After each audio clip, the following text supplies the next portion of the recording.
বাংলাদেশে কাউকে রাজনীতি করবার সুযোগ নেই। এই মুসলিম দেশে আমার আগামী প্রজন্ম, আমাদের ছেলেরা মেয়েরা জাতীয় শিক্ষা ব্যবস্থায় স্কুলগুলোতে কিভাবে তারা পড়াশোনা করবে, কি পড়ানো হবে তাদেরকে, কি হবে তাদের পাঠ্যসূচি, কি হবে তাদের পাঠ্যক্রম, এটা নির্ধারণ করার ক্ষেত্রে বিগত সরকারের ইচ্ছা ছিল হিন্দুত্ববাদকে বাংলাদেশের শিক্ষা ব্যবস্থায় চাপিয়ে দেওয়া। এদেশের মানুষ বুকের রক্ত দিয়ে হিন্দুত্ববাদকে প্রতিহত করেছে। নরেন্দ্র মোদীদের সেবা দেশে পরিণত করবার ষড়যন্ত্রকে রুখে দিয়েছে। বাংলাদেশকে অন্য আরেকটি দেশের অঙ্গরাজ্য বানাবার সেই স্বপ্নসাপ বাংলাদেশ কোনোদিন পূরণ হতে দেবে না। কিন্তু হিন্দুত্ববাদের জায়গায় আবার সেই পতিত শক্তি ষড়যন্ত্র করে এখন নাস্তিক্যবাদ চাপিয়ে দেওয়ার পায়তারা চালাচ্ছে।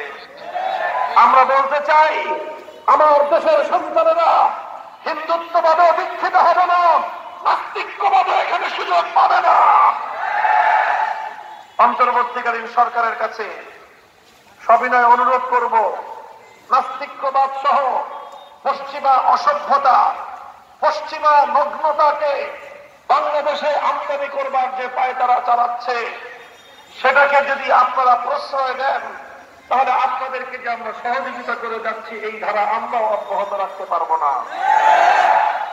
শিক্ষা কমিশন থেকে কুখ্যাত কামরুল হাসান মামুন এবং সামিনা লুৎফা সহ যারা সমকামিতাকে প্রমোট করে, এই সকল কুখ্যাত দেশ বিরোধী, সমাজ বিরোধী, সভ্যতা বিরোধী, স্বাধীনতা বিরোধী এই কুচক্রীদেরকে শিক্ষা কমিশন থেকে মাইনাস করে বাদ দিয়ে নতুন করে ইসলামী শিক্ষাবিদদেরকে অন্তর্ভুক্ত করে শিক্ষা কমিশন গঠন করতে হবে।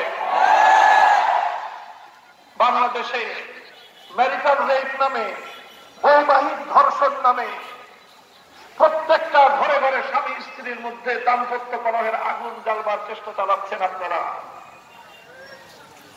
জোরপূর্বক গর্ভধারণকে মানবতা বিরোধী অপরাধ আখ্যায়িত করে ঘরে ঘরে স্ত্রীদের উপর আল্লাহ প্রদত্ত স্বামীর অধিকার থেকে বঞ্চিত করে বাংলাদেশটাকে একটা নরকের আগুনে পরিণত করবার চেষ্টা করছেন।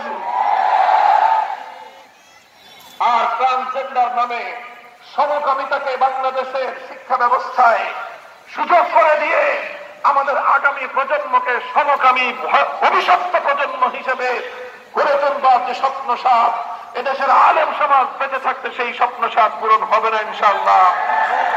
আমরা